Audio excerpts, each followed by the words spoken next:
राजद नेता तेजस्वी यादव के बयान पर केंद्रीय मंत्री नित्यानंद राय का कहना है कि लालू यादव की तुलना कर्पूरी ठाकुर से करना बेहद दुर्भाग्यपूर्ण है। मैं तेजस्वी यादव से पूछना चाहता हूं कि जो कांग्रेस पार्टी पिछड़े वर्ग के आरक्षण के खिलाफ थी, जिसने लोकतंत्र की हत्या की, जिसने हमेशा बाबा साहेब अंबेडकर का अपमान किया, उस कांग्रेस की गोद में जाकर लालू यादव ने क्या बुरा काम किया। लालू यादव को अपहरणकर्ताओं को आरक्षण देने वाले, विकास को बर्बाद करने वाले, बिहार को बदनाम करने वाले के रूप में पुरस्कार दिया जा सकता है।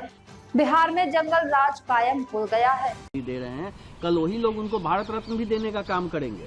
कर्पूरी जी से लालू जी की तुलना बहुत ही दुर्भाग्यपूर्ण है। कर्पूरी जी बिहार के गरीबों को, वंचितों को, दलितों को न्याय देने का काम किए और उनको आरक्षण देने का काम किए। और आज पूरे भारत में भारत के प्रधानमंत्री श्री नरेंद्र मोदी जी उस काम को कर रहे हैं। पूरे देश के गरीबों को, वंचितों को, दलितों को, पिछड़ों को, सबको सम्मान देने का काम कर रहे हैं।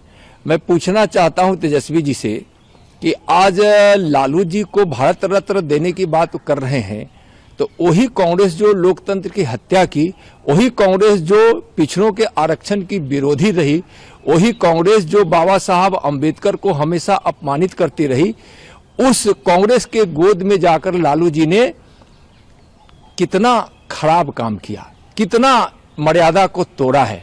और जब कर्पूरी जी की सरकार बनी थी, उस समय जनसंघ उनको समर्थन दी थी। जनता पार्टी की सरकार बनी, उस समय जनसंघ जनता पार्टी के एक अंग के, महत्वपूर्ण अंग के रूप में थी और उस समय सरकार बनी। और जब लालू जी कांग्रेस के साथ थे तो ओबीसी आयोग को कभी संवैधानिक दर्जा नहीं मिला, जो काम माननीय प्रधानमंत्री श्री नरेंद्र मोदी जी देने का काम किए। इसलिए सामाजिक न्याय और विकास की प्रमूर्ति रहने वाले कर्पूरी जी को भारत रत्न देकर माननीय प्रधानमंत्री जी ने बहुत ही अच्छा काम किया। और आज हमारे विकास के पुरोधा और हमारे सामाजिक न्याय और देश के प्रति जो निष्ठा है, भारत माँ के एक सच्चे सपूत के रूप में आज साबित हो चुके नरेंद्र मोदी जी उस काम को कर रहे हैं।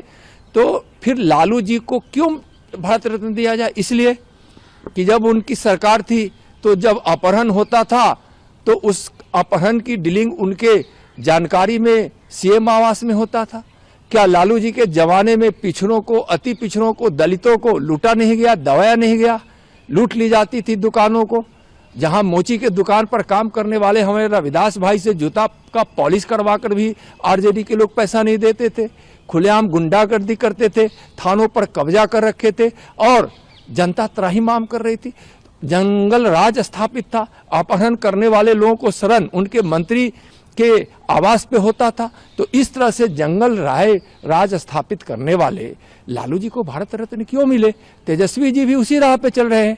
आज सामाजिक ताना वाना को बिल्कुल ध्वस्त कर, समाज में नफरत पैदा कर आप अपनी सत्ता अपनाना चाहते हैं तेजस्वी जी। यह बिहार की जनता है, जानती है, आपके किसी भी बहकावे में नहीं आएगी। कर्पूरी ठाकुर जी से लालू जी की तुलना नहीं की जा सकती। अगर उनको कोई पुरस्कार भी लालू जी को दिया जा सकता है तो अपहरण करने वालों को संरक्षणकर्ता के रूप में, विकास को बिल्कुल चौपट कर देने वाले के रूप में, बिहार को बीमार राज और बदनाम राज बनाने वाले के रूप में, जंगल राज स्थापित करने वाले के रूप में, इसलिए उस रूप में पुरस्कार अगर तेजस्वी जी अपने पिताजी के लिए चाहते हैं तो आप इसकी मांग कर सकते हैं।